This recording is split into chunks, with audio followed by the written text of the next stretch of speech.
Magandang umaga po sa ating lahat. Akin pong ipagpapatuloy yung aking naantala na video patungkol po sa Ebanghelyo. At ngayong tayo'y nalaman natin do sa unang dalawang video na nauna kong ishiner na sinasabi doon na ang pananampalataya ay magsisimula saan? Sa pakikinig ng mabuting balita ng kaligtasan tungkol sa Panginoong Hesus at na makakapakinig lamang tayo kung merong magbabahagi nito sa atin. Kaya po pagkatapos nating marinig at tayo manampalataya, nag-iwan po ako ng tanong na kung ano naman ang dapat nating gawin kung tayo may pananampalataya, may narinig na tayo, may nagbahagi sa atin, may pumunta sa ating tahanan, binahaginan tayo ng ating mga kaibigan, kamag-anak, kapitbahay, at maring narinig ninyo itong aking pag-share sa aming YouTube channel ni Daddy Mar. Ngayon, hindi po aksidente yan. Meron pong layunin ang Diyos. Bakit po ninyo narinig ang mabuting balita ng kaligtasan tungkol sa Panginoong Hesus? Ngayon, kung tayo po'y sinasabi nating tayo nananampalataya na dahil nga po ang tatanggapin ng Diyos Ama sa Langit na pananampalatayang tunay at wagas ay yung nagsimula sa pakikinig ng mabuting balita ng kaligtasan. At therefore, at saka dapat din nating maintindihan na ang pagngangaral is a calling. Ito po ay hindi tayo makakapangaral kung hindi po tayo ipinadala ng Diyos para pangaralan tayo at ipangaral. Kaya po ang pangangaral, ito po ay malaki din pong kaakibat nito ang obligation at accountability. Dahil po, dapat po ay wasto yung ating ipinangangaral dahil mahirap po na tayo magkamali doon sa pangangaral natin. So, ngayon po, pagsapit po ng doon po pa rin tayo sa Romans 10:9. Sabi po dito, anong gagawin natin pagkatapos nating manampalataya? Sinasabi po sa Romans 10:9 na kung ipahahayag ng iyong labi na si Jesus ay Panginoon at buong puso kang sasampalataya na siya'y muling binuhay ng Diyos, maliligtas ka. Yan po ang sinasabi. Makikita po natin na lagi pong may kondisyon ang Diyos kung ang pag-uusapan ay kaligtasan. At tayo po bilang mga tao na binigyan niya ng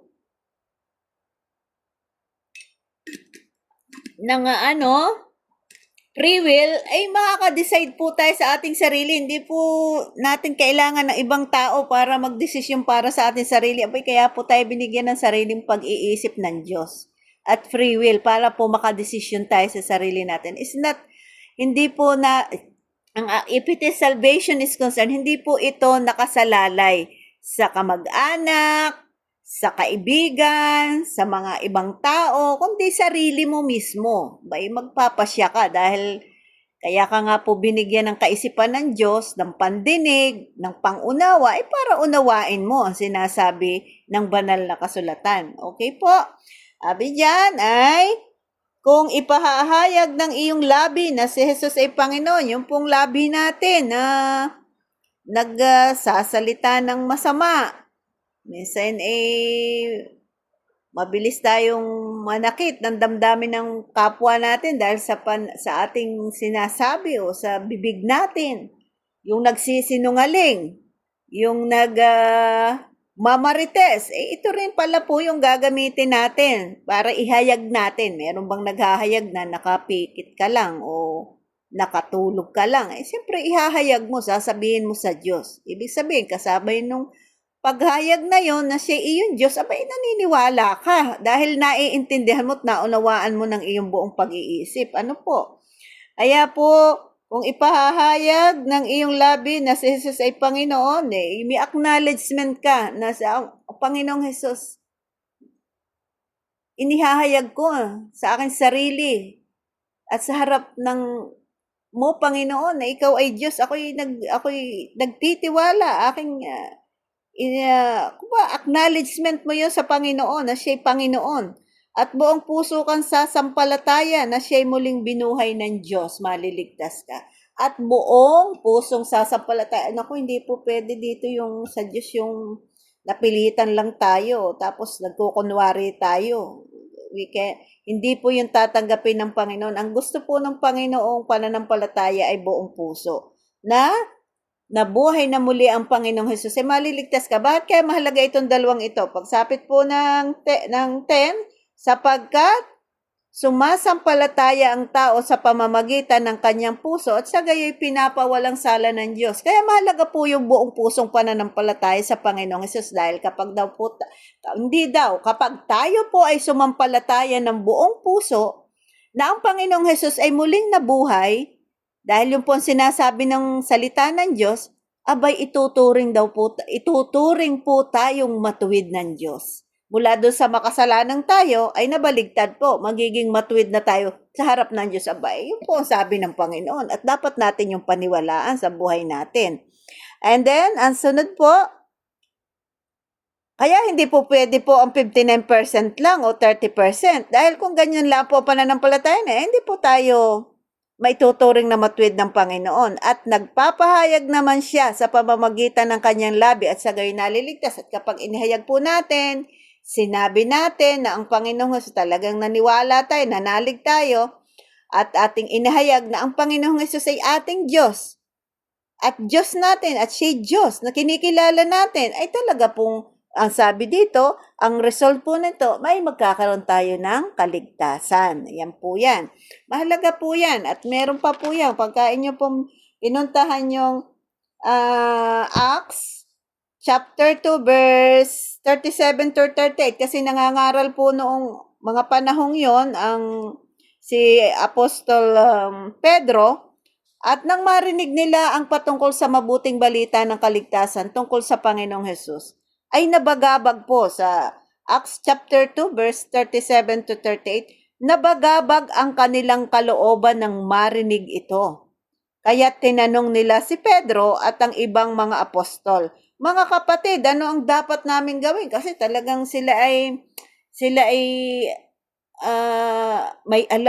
na may kaunting yung mga sinasabi ng mga taong nananalig sila, pero nang ito'y maipangaral pa sa ng mas malinaw sa kanila mabuting balita ng kaligtasan tungkol sa Panginoon, talagang nabagbag yung kanilang kalooban. Kaya natanong nila si Apostol Pedro, ano po ang dapat naming gawin? At ito po ang malinaw na sinagot ni Apostol Pedro sa 38. Sumagot si Pedro, pagsisihan ninyo at talikuran ang inyong mga kasalanan at magpabautismo kayo sa pangalan ni Hesukristo upang kayo'y patawarin at ipagkakaloob sa inyong Espiritu Santo, sapagkat ang pangako ay para sa inyo at sa inyong mga anak at sa lahat ng nasa malayo, sa bawat taong tatawagin ng ating Panginoon Diyos. Kaya yan po, sabi, kung tayo may pananampalataya at tinatanggap natin ang Panginoong Hesus bilang ating Panginoon at sariling tagapagligtas at nananampalataya tayo ng buong puso, siya nabuhay na magulay. Hindi na po mamamatay pa ang Panginoong Hesus sapagkat na siya po ay nabuhay after 3 days, ay umakyat na po sa langit ang Panginoong Hesus na pagtagumpayan na po niya yung kamatayan. Kaya lahat po na magiging tagasunod niya, ay di ganun din po ang mangyayari. Mare-rescue po tayo dun sa death, dun sa kamatayan. Ngayon, sabi po dito sa 38, pagsisihan ninyo talikuran ng inyong makasalanan. So, meron po tayong gagawin. Kaya po yung pananampalataya ay hindi po nakakalung lang sa pananampalataya para po tayo magkaroon ng kaligtasan. Part po ng pananampalataya yung pagsisisi. Ano po ba yung pagsisisi? Yung pag-amin natin sa Diyos na talagang tayo po ay nagkasala. Kasi sinabi ng Diyos, nagkasala tayo eh. Ngayon, kung hindi po natin aaminin yun sa harapan ng Panginoon at pagsisisihan, hindi po natin tinatanggap talaga yung salita ng Diyos. Ngayon, pag tayo po ay nagsisi, kailangan po may wihiling tayong, Panginoon, ako po handang talikuran ng lahat ng mga mali kong gawi. Lahat po ito sinusuko ko sa iyo. At kapag nangyari po daw po iyon, ay di willing po talaga tayong sumunod sa Kanya. At bilang yung patunay, ay tayo po magpapabautismo sa pangalan ng Panginoong makapangyarihan sa lahat, which is walang iba, yung po'y ginagawa through baptism sa tubig. Kasi yung po'y naglalarawan na tayo po ay nakikiisa na at handa na po tayong sumunod sa Panginoon. Pero hindi natin gagawin, hindi pa po tayo handa. Hindi nyo pa po napapatunayan ng lubos yun sa Panginoon.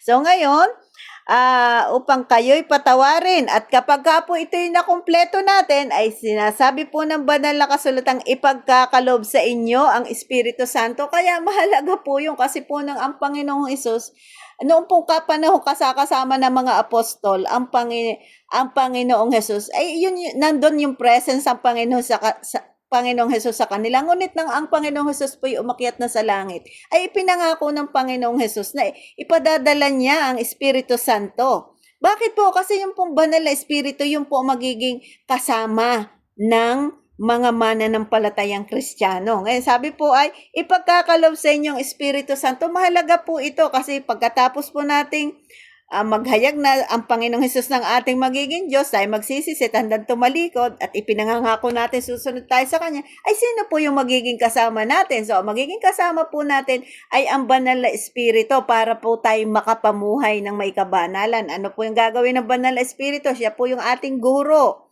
Kung tayo po ay nagugulo, tayo po ay may hindi maintindihan, ang guro po natin ay ang Panginoong, ang banal na Espiritu. Sino po magiging counselor natin? Ang banal na Espiritu din po. Ipapaunawa, kung tayo may mga naguguluhamanan sa ating buhay, ang banal na Espiritu din po ang magsasabi sa atin kung ano ang direksyon dapat nating tahakin at takbuhin sa buhay natin. Ang banal na Espiritu din po ang nagbibigay ng ability sa atin. Kung hindi natin kaya isang bagay, nagiging madali po sa atin. Ginagay tayo, tinuturuan tayo, tinutulungan. Kung tayo po ay nadidepress o nalulungkot, nadidiscourage tayo, ay siya po mag-restore ng lakas natin. Siya po ang pag-asa natin. Siya po yung comforter nating ibinigay ng Panginoong Hesus sa atin para tayo i-comfort pag tayo nalulungkot. At kung tayo po ay napapaliko ng daan, siya din po yung sasabi sa atin na ko-convict sa ating mali yung ginagawa natin. At sino po yung mag-uudyok sa atin na kung ano yung gusto ng salita ng Diyos, na gusto ng Panginoon na gawin natin, siya din po yung mag-guide sa atin. Kaya kailangan po ng bawat Kristiyano ang banal na Espiritu. Hindi po tayo makakapamuhay ng may kabanalan kung ang banal na Espiritu hindi sumasa atin. At para tayo sumaatin, may proseso pong gagawin ang tao. At yun po ay, yung prosesong yun ay out po yun ng ating free will.